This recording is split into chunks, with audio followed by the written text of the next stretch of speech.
আমরা ইহকালী কল্যাণ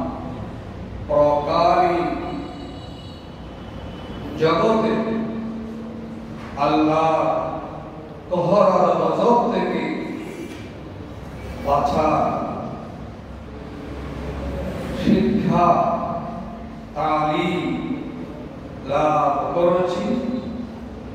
প্রত্যেকে মহব্বত সহকারে দরুদ শরীফ আদায় করেন সাল্লাল্লাহু আলাইহি ওয়াসাল্লাম।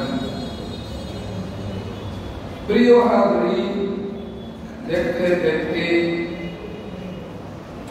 শাবানুল মুআজ্জাম শরীফ আমাদের জীবন থেকে বিদায় কথা স্মরণ করাই দিচ্ছে। আর সেই দিকে লক্ষ্য রেখে এই পার্থিব জগতে কল্যাণময় জীবন, পরকালের জগতের আনন্দময় জীবন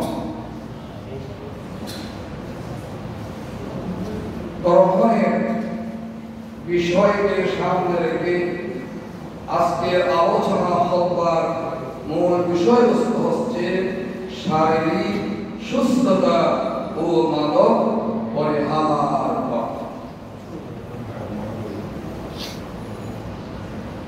স্বাস্থ্য অতীব আল্লাহ দেওয়া নিয়ামত রাজির মধ্যে খুবই গুরুত্বপূর্ণ একটি নিয়ামত। বলুন সুবহানাল্লাহ। দেখুন, আপনার একটা চোখ, আপনার একটা চোখ, আপনার একটা হাতের আঙ্গুল, আপনার একটা দাঁত, আপনার একটা কর্ণ, আপনার একটা নাসিকা, আপনার হাত পা কোথাও যদি বিকল হয়ে যায়, আক্রান্ত হয়ে যায়, পুরো শরীরে আক্রান্ত হয়ে যায়। এই পুরো শরীরটা নিয়ন্ত্রিত হয় আল্লাহ প্রদত্ত রাসূল প্রদর্শিত শিক্ষা আলোকে সুস্থতা। যদি কেউ তার বিপরীত পথে এগোতে চায়, তাহলে সেখানে ওই নিয়ামতের, ওই বরকতের বাড়িদার বিলুপ্ত হতে হয়ে যায়, মানুষ দুঃখে পড়ে। সেই অসুস্থতার প্রারম্ভিক যে অবস্থা দিয়ে রয়েছে, সেগুলোর মধ্যে মাদককে আনা হয়েছে। আমরা প্রত্যেকে বলি মাদককে না বলুন, কিন্তু কাঁদছি তাকে বলি গ্রহণ করুন। বিভিন্ন অজুহাত আপনি বড় বড় হোটেল রেস্তোরাঁর মধ্যে আপনার জিজ্ঞেস করা হয়, আপনি এই জিনিসটি গ্রহণ করবেন না, আমাদের কাছে এই নামে আছে। আচ্ছা, অনেক আমরা যেহেতু ব্যবসা বাণিজ্য করি, বিদেশ থেকে যখন কোনো বায়ার আসে, আমরা তাদের জন্য এটা লাগবেই বলে তাকে যদি আমরাও কি সাথে মেজবান হিসেবে মেহমান যদি গ্রহণ না করে কিভাবে হয়, তা গ্রহণ করে কেটে। এরপরে আসুন তার উৎপত্তি। আমরা যে সিগারেট বাচ্চাদেরকে দিয়ে বলি সিগারেট নিয়ে আসুন, আবার আরেকজনকে বলি তুমি জ্বালায় দাও। তাহলে আমি তাকে এই জিনিসটার মাধ্যমে কি শিক্ষা দিলাম? সরাসরি শিক্ষা দিলাম তুমি এটা গ্রহণ করো।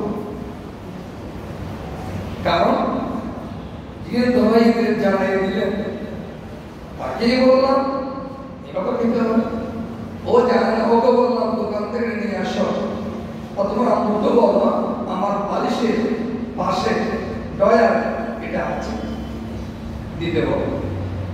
তো এখন আপনি বলুন, আমি আপনার স্ত্রী, আমার বাবার বাড়িতে কখনো সেগুলো উপকরণ করিনি, থামিনি। আমি আপনার ছেলে, সেটা কখনো জানতাম না কিভাবে দিতে হয়, বলতে হয়। কারণ আপনি তো আমি স্ত্রী, আমি ছেলে, আমি নাকি আমি ভাই, আমি যুক্ত কর্মচারী, আমাকে কি আপনি কি করলেন? উদ্বুদ্ধ করলেন না করলেন না? বলুন, কি করলেন? আমাকে কি শিখাই দিলেন না আমাকে পালন করলেন? শিখাই দিলেন। এই শিখাই নিয়ে যখন আমি চলবো, তাহলে বিপদ হওয়ার সম্ভাবনা আস্তে আস্তে আস্তে বিভিন্ন প্রকার। এরপরেও সিগারেটের প্যাকেটে লিখে থাকে ধূমপান বিষপান, ঠিক কিনা? এরকম থাকে না? আমি কোথাও জানি না, যেহেতু আমি সে জনপদের অধিবাসী নই। আবার সেটা আমি দেওয়া যাচ্ছি অনেক দাম দিয়ে অন্যকে উপহার দিচ্ছে। এইভাবে আস্তে আস্তে হালকা পানি থেকে আরো পানি দিকে যাচ্ছে। এমনকি কোল্ড ড্রিঙ্কস দ্বারা খান, এই কোল্ড ড্রিঙ্কসের মধ্যে অ্যালকোহল ঢুকিয়ে দিয়ে 40%, 50%, 60%, 80%, 70% আস্তে আস্তে ঢুকাইয়ে বিভিন্ন নাম দিয়ে অ্যাডভার্টাইজের মাধ্যমে আপনার করে আমার করে, আপনার ছেলেকে আমার ছেলেকে উৎসাহিত করছে। আর আমি যখন আপনার সাথে করে যাই, কোথাও যাই, আবু ওইটা খাবো, খোলার পরে বন্ধ হয়, এমন করবে আসেন। তাহলে বলুন, আপনি পিতা হয়ে নিজ হস্তে নিজের সামান্য টাকা দিয়ে আমাকে উদ্বুদ্ধ করলেন, আব্বু এটা খেতে হয়। আপনি একবারও জন্মেও আমাকে পালন করেননি। যদিও আমি কান্না করছি, কেউ বলবে খাওয়া যাবে না, হয়তো আপনি বাবা হয়ে, হয়তো মা হয়ে, হয়তো পায়ে হয়ে বা অন্য কেউ হয়ে বেটা দিয়ে দাও না, বাচ্চায় কান্না করাই লাগে না, ঠিক না? তাহলে আমি বললাম, এই করার কারণে আমি আমার সমাজকে কি কালিমা মুক্ত করলাম না কালিমা যুক্ত করলাম? খারাপ অভ্যাস থেকে দেশকে কি উন্মুক্ত করলাম না খারাপ অভ্যাস দিয়ে দেশকে ভরপুর করে দিলাম, ভরপুর জায়গা করে দিলাম? তাই সেই মাদকাসক্ত হওয়ার পরে আপনার অনেক কিছু পরিবর্তন হয়ে গোটা সমাজ এলাকাকে কি করে দেয়, পরিষ্কার করবে। এজন্যই আল্লাহ সুবহানাহু ওয়া তাআলা সামনে আসতে মাহে রমজানুল মুবারক শরীফ, হয়তো আরেকটি জুমা আমরা পাবো ইনশাআল্লাহ আয়াতটা। আমাদেরকে এই রসুলের মাস, যে মাসের মধ্যে আমরা নিসফে শাবান পালন করলাম, যেটা আমাদের এই দেশে সবার সমাদৃত শবে বরাত দিন, সেখানেও কথা বলেছে এই মাদকাসক্তি জীবন যারা করে তাদের কোনো আল্লাহ সুবহানাহু ওয়া তাআলা এরা দ্রুতই ক্ষমা করেন না, ক্ষমার অযোগ্য করা তওবা করতে হয়। আল্লাহ রাব্বুল আলামিন তাই গোটা পৃথিবীর মানুষকে ডাকেন, অত্যন্ত আদরণীয়, বরণীয়। আপনি আবার বলবেন সবাই আল্লাহ বানিয়েছেন। আমি আপনাকে প্রশ্ন করতে চাই, আমরা 5টি ভাই, আপনার সন্তান, আমরা 5টি ভাই, আপনার ছোট ভাই, আপনি কি সবাই প্রতি কি একই মানের হন? কারণ আমার কাছে উপলব্ধ আছে, অল্প করে দেখি না, ওর কথা শুনবে না, ও তুমি আসো, তুমি গিয়ে কাজটা করে করো, ঠিক না? তো আল্লাহ রাব্বুল আলামিন ওই বান্দাদেরকে বেশি মহব্বত করে যারা ঈমানদার। ঈমান হলো কি? বড় দৌলত, বড় সম্পদ। যার ঈমান নাই তা কিছুই নেই। এজন্যই ঈমানদারকে বলা হয় যারা আল্লাহকে বিশ্বাস করেছে আমার রব হিসাবে, আমার প্রভু হিসাবে, আমার গফফার বিশ্বাস করেছে, রাসূলকে আল্লাহ পর্যন্ত যাওয়ার জন্য যাকে গ্রহণ করে নিয়েছে, আল্লাহ রাসূলের তাবেদারি, ইত্তিবা, মুহাব্বতের মাধ্যমে আল্লাহর মুহাব্বত, আল্লাহর ইত্তিবা মানে নিয়েছে সাহাবা। এরপর হচ্ছে কি পরকালীন জগতে আমি বান্দা হিসাব আমার মাহবুব আমার থেকে নেবেন। এই তিনটি কথাকে যারা বিশ্বাস করে তাদেরকে বলা হয় কি ঈমানদার। কি বলা হয়? ঈমানদার। সেই ধরনের ঈমানদারকে লক্ষ্য করে আমি যে আয়াতটুকু আপনাদের সামনে তেলাওয়াত করেছি তা হচ্ছে কি সূরা আল মায়েদা শরীফের আয়াত। এখানে আল্লাহ রাব্বুল আলামিন ইরশাদ করছেন, হে মুমিনগণ, ইয়া আইয়ুহাল্লাযীনা আমানু, হে মুমিনগণ, মদ, জুয়া, মূর্তি পূজার বেদি ও বাক্য নির্ণয় করার শখ তো কেবল ঘৃণার বস্তু, শয়তানের কাজ, কাজেই তোমরা সেগুলো বর্জন করো যাতে তোমরা সহকাম হতে পারো। আলহামদুলিল্লাহ। এই কাজগুলি আবহমান কাল থেকে হয়ে আসছে। যে কথাগুলো এখানে আমি বাংলায় অনুবাদ করলাম, এই কাজগুলো আমাদের দেশে আছে কি? আচ্ছা, গোটা পৃথিবীতে আছে। আমাদের নাম মুসলমান, আমাদের নাম ঈমানদার, আমাদের নাম আশিকান মুস্তাফা সাল্লাল্লাহু আলাইহি ওয়াসাল্লাম। আমরা বিশ্বাস করি ময়দানে মাহশরে সরওয়ারে কায়নাত রাহমাতুল আলামিন সাল্লাল্লাহু আলাইহি ওয়াসাল্লাম শাফাআত ব্যতীত আমার কোনো কল্যাণ বলতে কিছু কি আছে? না। আমার হাবিব পাকের শাফাআত না হলে আমি জান্নাত লাভ করতে পারবো না। সেই রাসূল দিয়ে তার উম্মতদেরকে আল্লাহ রাব্বুল আলামিন ডাক দিয়ে বললেন, এগুলো কি করো? বর্জন করো। এগুলো বর্জন না করলে কখনো তুমি ঈমানদারের কাতারে আসতে পারবে না।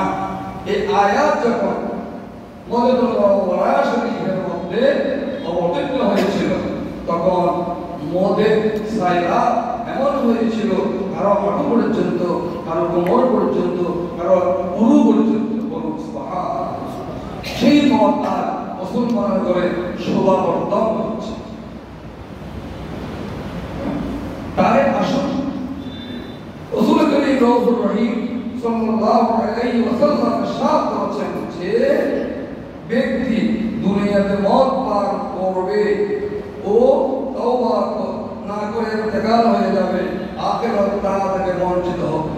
শরাব তাহুর, আল্লাহ রাব্বুল আলামিন সেই শরাবের নহর দেখেছেন জান্নাতের মধ্যে, তার জন্য বরাদ্দ থাকবে না, পবিত্রকরণ করা হবে। সূরা মুহাম্মাদের মধ্যে সেই কথাগুলো আল্লাহ রাব্বুল আলামিন খুব সুন্দর করে সাজিয়ে গুছিয়ে বলেছেন, চার প্রকারের নহর নদী থাকবে। দুনিয়ার শরাব পিলে গুনাহ হয় আর আমরা শরাব থেকে নিয়ে পারব।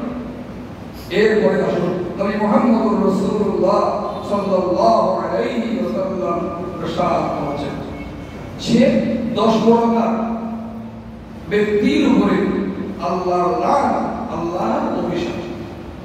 কয় প্রকার বললাম? 10 প্রকার। যদি আমি আর আপনি ওই 10 প্রকার যদি কোথাও থেকে থাকি, আমাকে আজকেই সিদ্ধান্ত নিতে হবে মাহে রমজান মুবারককে স্বাগত জানাই।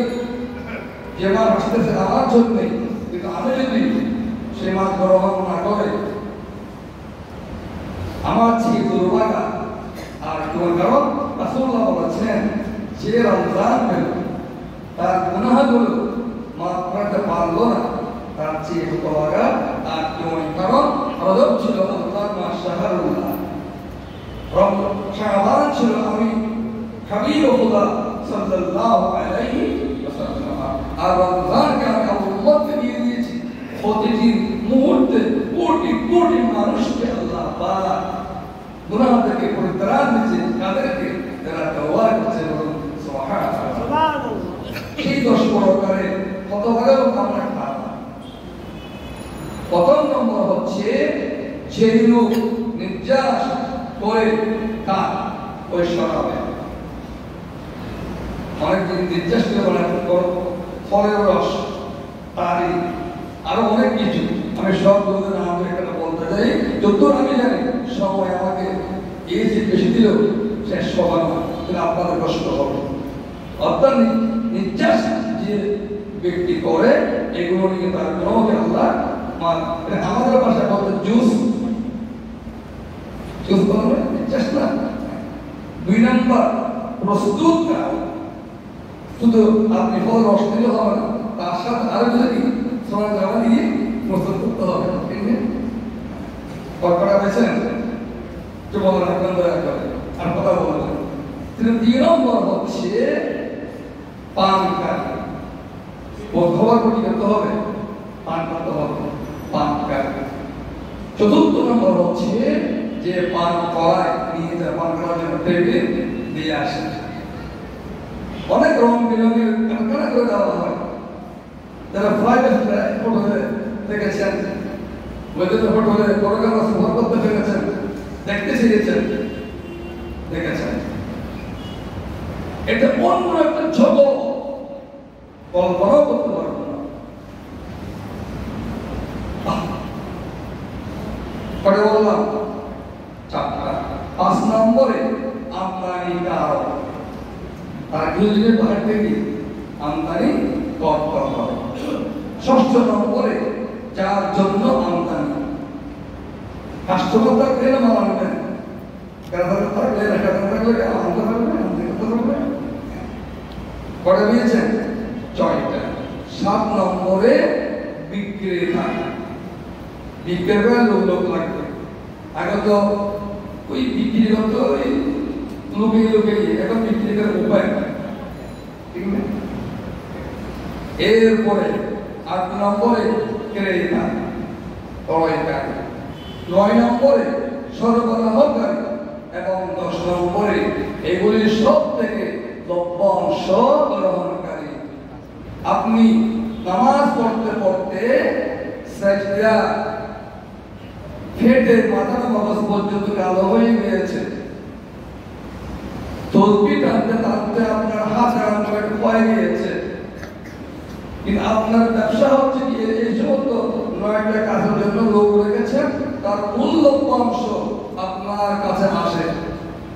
আপনি সে যে হন না কেন পৃথিবীর মধ্যে, অন্য মুসলিম নয়, অন্য দেশের মানুষ নয়, আমরা বলবো উম্মতে মুহাম্মাদিয়া, ওরাই উর্বর উম্মতে মুহাম্মাদিয়া যারা মুসলমান, বলুন সুবহানাল্লাহ। এই হাদিস শরীফের তাফসীরের ব্যাখ্যা দিলাম আপনার সামনে। তাহলে আপনি আর আমি কোথায় আছি? আমি কোথায় আছি? এজন্য আমি যতক্ষণ পর্যন্ত এই কাজগুলি থেকে নিজকে সরাইতে পারবো না, বিরত থাকতে পারবো না, আমার কাজ আল্লাহ রাব্বুল আলামিন কবুল করবেন না। আমার কথা নয়, আপনার কথা নয়, জনাবে মুহাম্মদুর রাসূলুল্লাহ সাল্লাল্লাহু আলাইহি ওয়াসাল্লাম ইরশাদ করেছেন, কুল্লু মুসকিরিন হারাম, কুল্লু মুসকিরিন হারাম, কুল্লু মুসকিরিন হারাম ওয়া কুল্লু মুসকিরিন হারাম। যে জিনিস আর করলে, টান দিলে, সুগ্রাণ দিলে মস্তিষ্কের মধ্যে বক্রতা হয়ে যায়, সে জিনিসটি আপনি গ্রহণ করতে পারবেন না। তাই রাসূলুল্লাহ আল্লাহ কোরআন বলতে বলেছেন, ইয়া আইয়ুহাল্লাযীনা আমানু লা তাকরাবুস সালাতা ওয়া কুসালা। ওহে ঈমানদার, নামাজের কাছে শোনা যখন তোমার মস্তিষ্কে বিকৃত হয়ে যায়। যে জিনিস আমি সিগারেট পাশে ঠান্ডা হবে, বলতে ঠান্ডা দেখবেন সে কথা ঘুরে পড়ে যাবে। এমন কতগুলো পানের মধ্যে আছে, খাওয়ার পরে মাথা পড়ে যায়। তা বোঝা গেল কি, যে জিনিসে মানুষের স্বাভাবিকতাকে বিপন্ন করে দেয়, সেই জিনিস কখনো মানুষের জন্য কল্যাণকর হতে পারে না। অনেক বলেন কি, আমি এটা না হলে মরে যাব।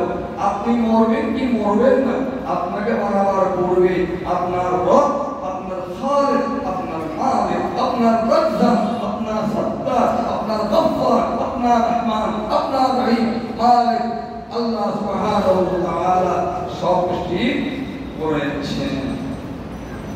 এরপরে ফতোয়া আছে অনেক কিছু, সেটা বলা হবে না।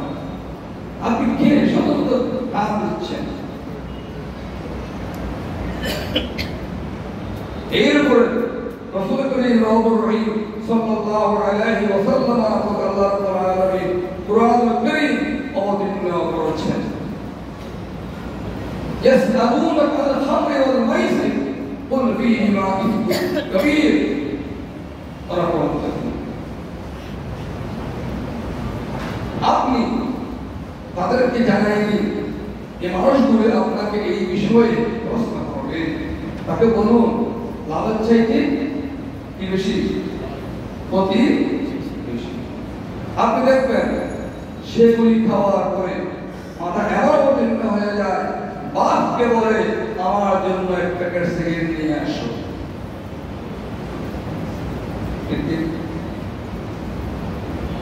মাকে বলে অন্য একটা, ভাইকে বলে অন্য একটা। আসে কিভাবে, যায় কিভাবে, যে মানুষ না আর কি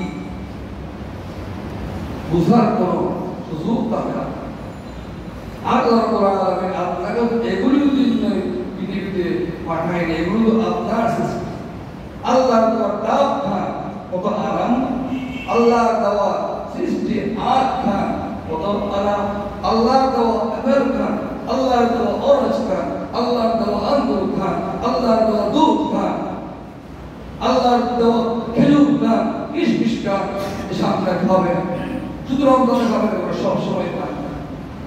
তো বোঝা গেল কি আমাদেরকে সেই পথ থেকে ফিরে আসতে হবে।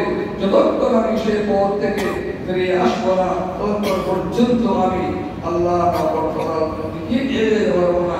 এরপর আল্লাহ রাব্বুল আলামিন তারপরে ইন্নামা বিল শাইতানি আয়াত আল্লাহ রাব্বুল আলামিন সাত করছেন, ইচ্ছায় শয়তান ছায় মদ জুয়া তোমাদের মধ্যে শত্রুতা বিদ্বেষ ঘটাতে এবং তোমাদেরকে আল্লাহ স্মরণে ও সালাতে বাধা দিতে, তবে কি তোমরা বিরত হবে না?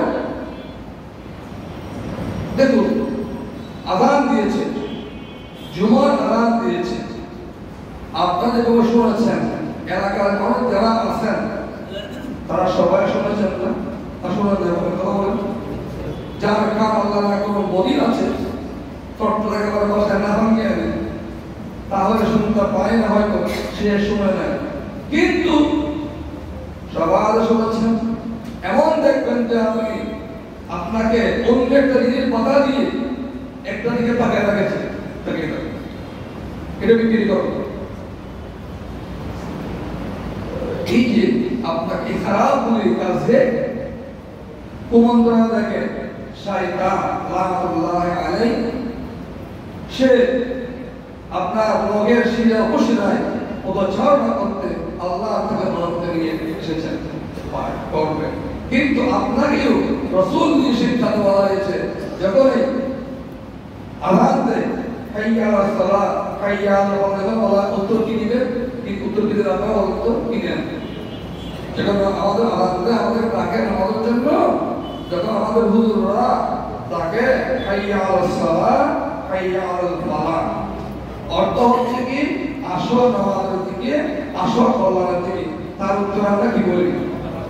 কেন বলি? ওই শয়তান আমাকে কি করো না, ডিস্টার্ব করো না।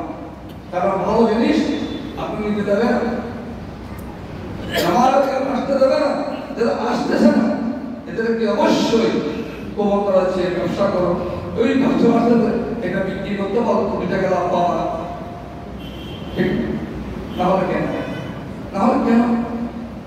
এরপরে শয়তান আপনাকে কবর করাতে জীবচ্ছে সিমুলটা এদের একটা কোল্ড ড্রিঙ্কস নিয়ে আসো, খাও, এর কোল্ড যুক্ত। এগুলো থেকে নিজেকে কি করতে হবে? বিরত রাখতে হবে। এজন্যই কোরআনুল কারীমের মধ্যে অন্যত্র আল্লাহ পাক সাত করেছেন, কুলু ওয়াশরাবু ওয়ালা তুসরিফু, কুলু ওয়াশরাবু ওয়ালা তুসরিফু ইন্নাহু লা ইউহিব্বুল মুসরিফিন। কুলু মানে কি? খাও, ওয়াশরাবু পান করো, ওয়ালা তুসরিফু অপচয় করো না, অপচয় করো না। অনেক ব্যাখ্যা আছে এরপর আল্লাহ বললেন ইন্নাহু লা ইউহিব্বুল মুসলিমিন। ও বান্দা, এখানে কোনো সন্দেহ করার কোনো অবকাশ নেই, চিন্তার কোনো অবকাশ নেই। আমি নিঃসন্দেহে আমি আল্লাহ ওদেরকে ভালোবাসি না যারা কি করে অপচয় করে। কারণ ইন্নাল মুবাযযিরিনা কানু ইখওয়ানাশ শায়াতিন। যে হযরত মেরাজ করেছেন তার সেখানে কি আছে দেখতে দেওয়া। ইন্নাল মুবাযযিরিন কানু ইখওয়ানাশ শায়াতিন।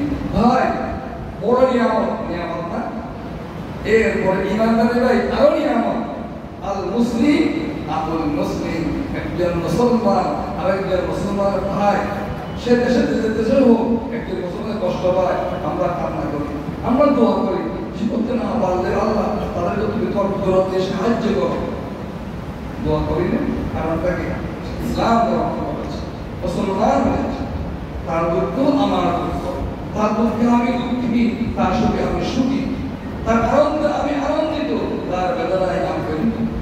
এর নাম হচ্ছে ঈমানদার। কারণ ওয়াল মুমিনুনা ওয়াল মুমিনাতু বা'দুহুম আউলিয়াউ বা'দ। একজন মুমিন নরনারী আরেকজন মুমিন নরনারীর বন্ধু। বলুন সুবহানাল্লাহ।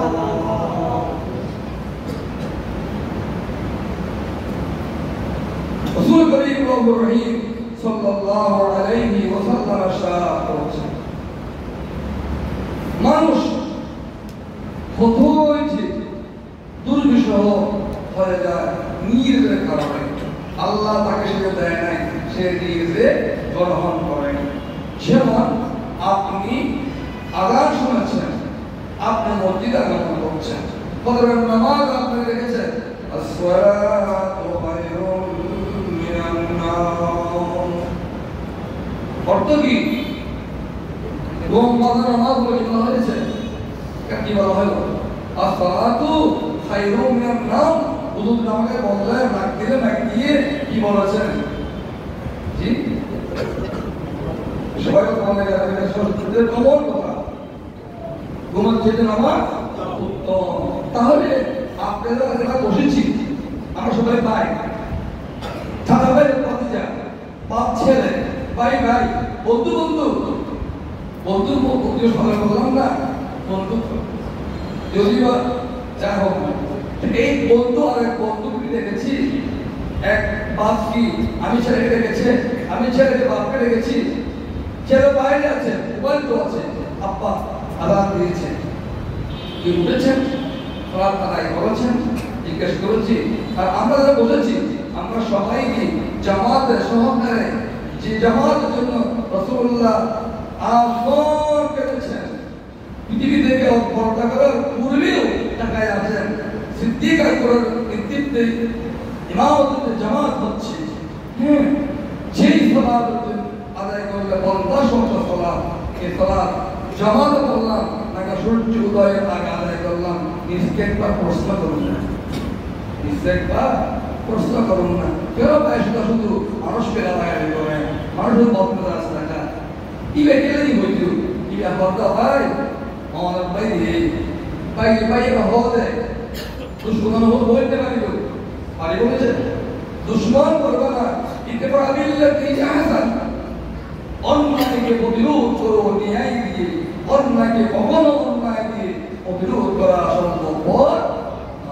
জনাবে মুহাম্মদুর রাসূলুল্লাহ সাল্লাল্লাহু আলাইহি ওয়াসাল্লাম আমাদেরকে জানিয়ে দিয়েছেন যে তিন ব্যক্তির জন্য জান্নাত অবৈধ। কয় ব্যক্তি বললাম?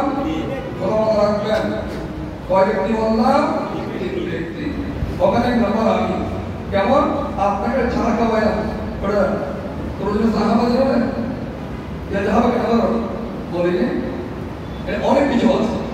সে কাউকে উপকার করার পরে উপকারে কি দেয়? ফোটা দেয়। 2 নম্বর, যার মাধ্যমে এই পৃথিবীর দেখলাম তারা কারা, যেই সন্তান আজ আমরা দেখতে পাচ্ছি আর নাকি আমাকে খাওয়াইছেন, আমাকে বড় বড় বানালেন, চিকিৎসক বানালেন, হ্যাঁ, ইঞ্জিনিয়ার বানালেন, এই বানালেন সেই বানালেন। আমি আমার বাপের বৃদ্ধ অবস্থায় আমার ফ্ল্যাট বাড়িতে সবার স্থান হয়, আমার মায়ের স্থান হয় না, আমার বাপের স্থান হয় না। কথাকে মিথ্যা বললাম? বলুন দেখি।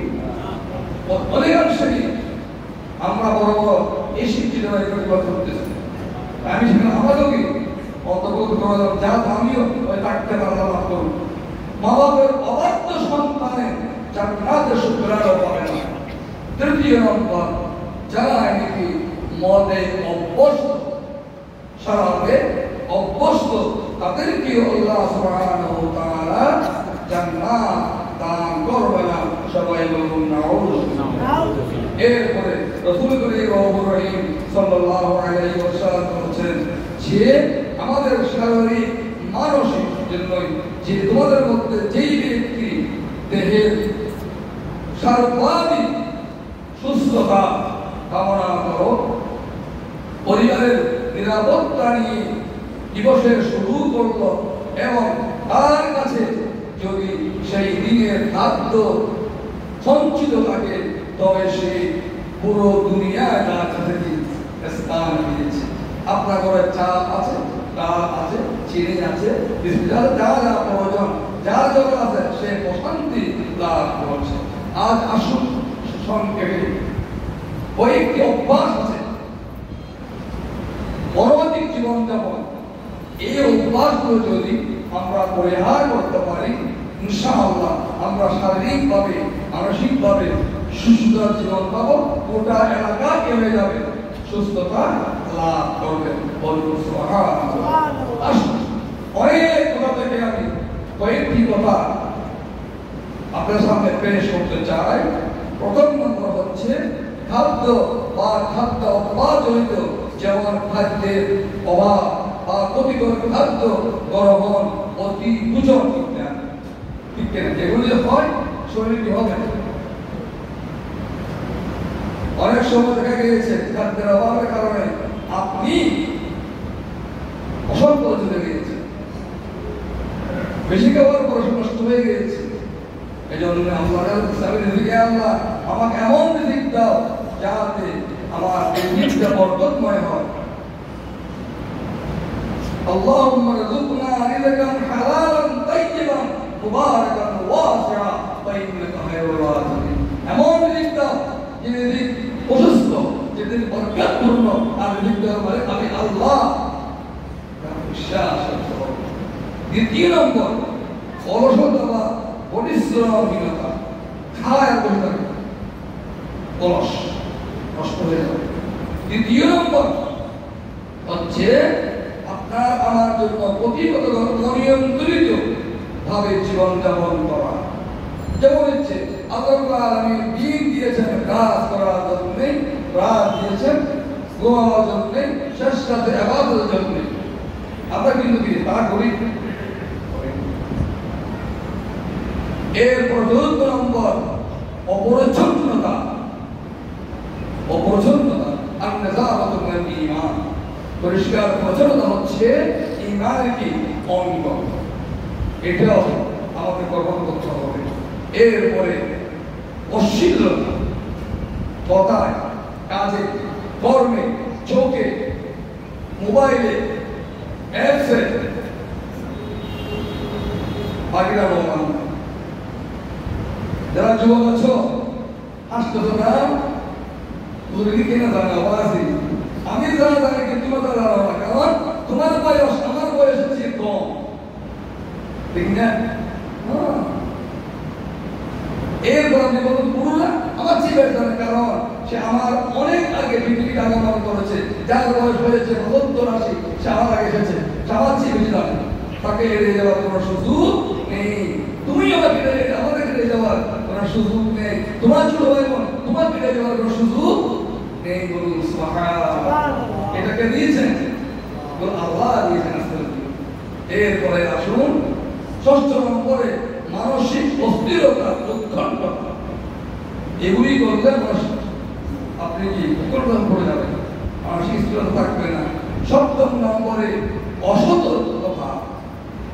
এই চারটি কথা বললাম, এইগুলি যদি আমরা পরিহার করি, প্রথম বলেছি 10 প্রকার মানুষের উপরে আল্লাহর লানত অভিশাপ, তারপরে বলেছি 3 প্রকার মানুষের জন্য জান্নাত হারাম, তারপরে বললাম ওটা জাতিকে সুস্থতার দিকে এগিয়ে নেওয়ার জন্য যে বিষয়ের নির্যাস কথা হচ্ছে কি এই চারটি কথা আল্লাহ সুবহানাহু ওয়া তাআলা আমাদের সকলকে মাহে রমজানকে স্বাগত জানাবার পূর্বে এগুলি থেকে পরিহার করে তওবা করে আল্লাহ শান্তিতে এগিয়ে যাওয়ার জন্য যারা শুনলাম যিনি বললাম আল্লাহ এর মধ্যে যা পরিচিত হয়েছে, আল্লাহ তোমার নাম গফফার, তোমার নাম সত্তার, মাফ করে দাও।